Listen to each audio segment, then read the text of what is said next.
Shalom, selamat datang di artikel View. Assalamualaikum warahmatullahi wabarakatuh. Hai sahabat Ariel Wibowo, apa kabar kalian semuanya? Semoga kalian baik-baik saja. Untuk teman pekerja yang jauh perantau dalam negeri atau di luar negeri, yang jauh dari keluarganya seperti admin, semoga kalian semuanya dilindungi dan diselamatkan dalam pekerjaan masing-masing. Dan untuk sahabatku yang bersama keluarganya, semoga kalian sehat selalu dalam lindungannya. Amin. Episode 94, kisah seorang CEO muda yang berpura-pura culun. Ruang pertemuan sunyi, semua orang membenamkan kepala dan tidak berbicara. Andika tidak menyangka Kauri akan benar-benar berani mengatakan masalah ini, bukankah dia takut menyinggung semua orang? Kauri, karena kamu mengelola masalah perusahaan, kemana uang itu pergi, kamu tidak bertanya pada diri sendiri, tetapi datang dan tanyakan kepada kami, bukankah ini lucu? Kata Andika. Ke kantong siapa uang itu masuk, saya tahu betul. Apakah kamu ingin saya menceritakan semuanya kepada kalian? Kauri bertanya. Wajah Andika tenggelam seperti air. Jumlah penggelapan bervariasi dari orang ke orang. Ketika hal semacam ini dibawa ke meja, tidak hanya memalukan, tetapi juga menyebabkan ketidakpuasan di antara berbagai keluarga. Kauri, apakah kamu sengaja mencoba terlibat dalam pertarungan internal? Kata Andika. Begitulah, Kauri, mereka semua bekerja untuk perusahaan, bukan contoh. Wanita tua itu bangkit dan berkata, apakah ini akhir dari pertanyaan ini? Kauri memandang wanita tua itu dengan takjub, meskipun dia berpikir bahwa wanita tua itu tidak akan menghukumnya. Tapi setidaknya beberapa kata harus ditahan. Jika ini dilakukan, bukankah lebih memanjakan mereka untuk main-main di perusahaan? Memang ada uang di buku sekarang, tapi sampai kapan mereka bisa melawan korupsi? Nenek, apa maksudmu? Apa nenek akan biarkan mereka terus menggelapkan uang di masa depan? Kauri bertanya. Melihat sikap Kauri, Andika langsung marah dan berkata, Kauri, bagaimana sikapmu saat berbicara dengan nenek? Sayapmu keras, apa kamu tidak peduli dengan nenek? Kamu benar-benar bisa melakukannya sekarang, karena kamu adalah penanggung jawab kontrak LKK Technoscience. Saya menghargaimu, jadi kamu tidak menganggap serius keluarga Wijaya, kan? Sofia berkata dengan memojokkan dengan aneh. Oke, jangan katakan apa-apa. Aku pergi dulu. Kauri menggertakkan giginya dan akhirnya mendapatkan kembali pinjaman miliaran. Jika dana tidak dapat dikembalikan, siapa yang bisa menyelamatkan keluarga Wijaya? Wanita tua itu berusaha membantu Andika, dan tidakkah dia peduli dengan keselamatan keluarga Wijaya? Nenek, lebih dari 4 juta seminggu, menurutmu berapa lama 1 miliar bisa bertahan? Hari ini saya berbicara dengan saudara Imam, meskipun pra-penjualan proyek global telah dimulai, tetapi proyek tersebut belum secara resmi. Proyek LKK Technoscience tidak akan memberi kami uang ya, ketika krisis ekonomi perusahaan datang, apa yang akan Anda gunakan untuk mengisi lubang itu? Kata Kauri. Ketika wanita tua itu mendengar kalimat ini, dia segera berhenti. Global baru-baru ini menerima sejumlah besar dana. Menurut pendapatnya, pengembalian dana hanya memakan waktu 1 hingga 2 tahun, jadi uang kecil 4 juta, saya tidak melihatnya di mata saya, tetapi jika itu benar-benar seperti yang dikatakan Kauri, dia tidak bisa membiarkan mereka melakukan sesuatu di perusahaan. Jika ada yang mengambil 1 sen dari keuntungan tidak sah di perusahaan, pergi dari sini. Wanita tua itu mengubah wajahnya dengan sangat cepat. Kelangsungan hidup perusahaan terkait dengan kepentingan semua orang. Jika Anda adil dan menjaga dompet Anda, jangan salahkan saya karena tidak sopan. Nenek, jika mereka melakukannya lagi, apakah kamu benar-benar akan memecat mereka? Kata Kauri.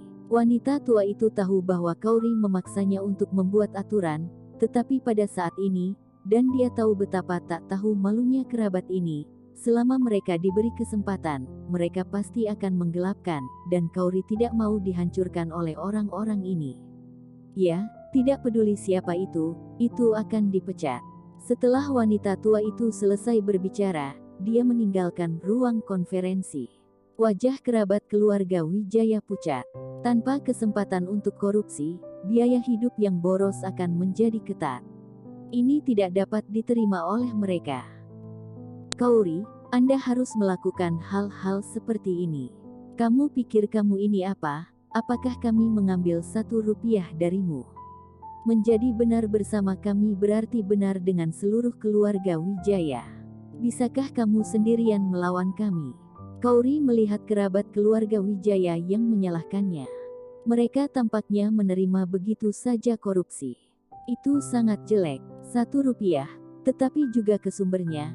Anda sebaiknya tetap berpegang pada aturan, kata nenek. Jika Anda tidak benar, tidak heran jika dipecat, kata Kauri. Andika mengepalkan tinjunya. Dia bersumpah sebelumnya bahwa semua orang tidak akan takut pada Kauri, tetapi sekarang nenek itu berbicara, dia hanya bisa mematuhi aturan ini.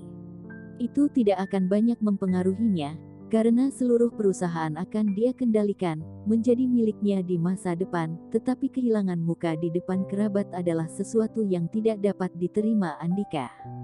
Kauri, mari kita tunggu dan lihat, perusahaan ini milik siapa? Andika berkata dengan sangat dingin. Dia wanita yang tidak tahu harus berbuat apa. Mari kita tunggu dan lihat, kita tidak memiliki kehidupan yang baik, dan Anda juga tidak, kamu tunggu saja. Setelah semua kerabat meninggalkan ruang pertemuan, Kauri kembali ke kantornya. Dia tahu dia akan menyebabkan kemarahan publik dengan melakukannya. Tapi itu tidak masalah, bagaimanapun, tidak ada seorang pun di keluarga Wijaya yang akan memandang rendah dirinya dan menjadi musuh, dan tidak akan ada alasan untuk belas kasihan di masa depan. Setelah pulang kerja, Kauri masuk ke mobil Ariel. Dia hanya mengatakan 1 kalimat, sekarang mereka semua ingin aku mati. Ariel tidak mengatakan apa-apa, tetapi jika ada yang berani menyentuh rambut Kauri, dia akan membuat pihak lain memohon.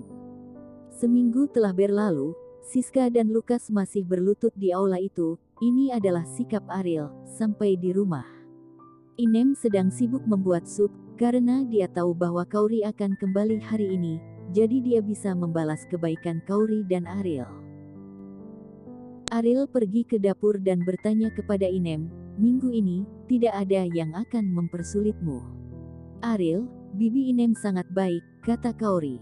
Bagi Inem makanan, tempat tinggal, dan uang, sudah cukup, sedikit dirugikan bukanlah apa-apa, bagaimana mungkin dia tidak marah ketika dia bekerja untuk orang lain.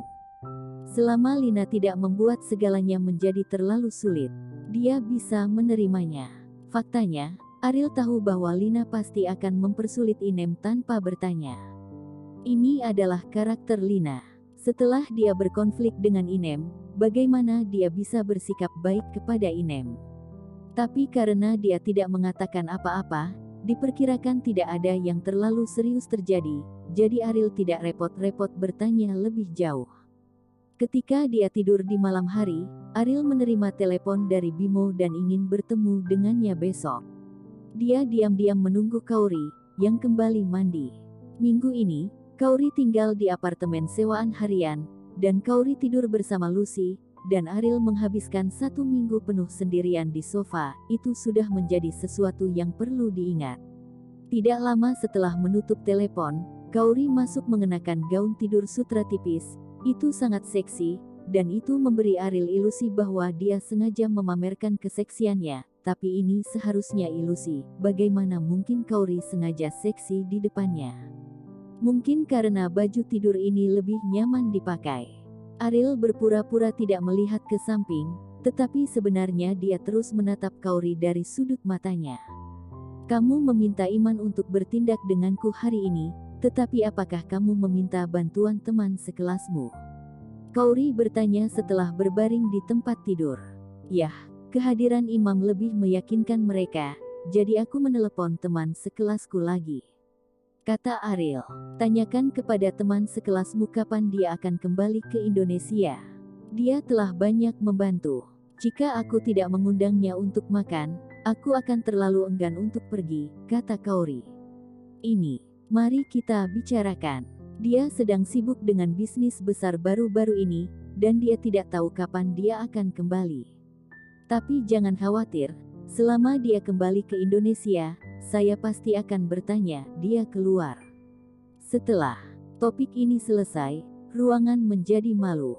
Kauri diam-diam menatap Ariel, apakah orang ini benar-benar mengikuti aturan garis merah dengan sangat ketat? Mereka adalah suami istri, apa itu garis merah? Atau apakah dia tidak pandai dalam hal itu? Dalam benak Ariel, dia memikirkan kapan Kauri bisa menghapus garis merah.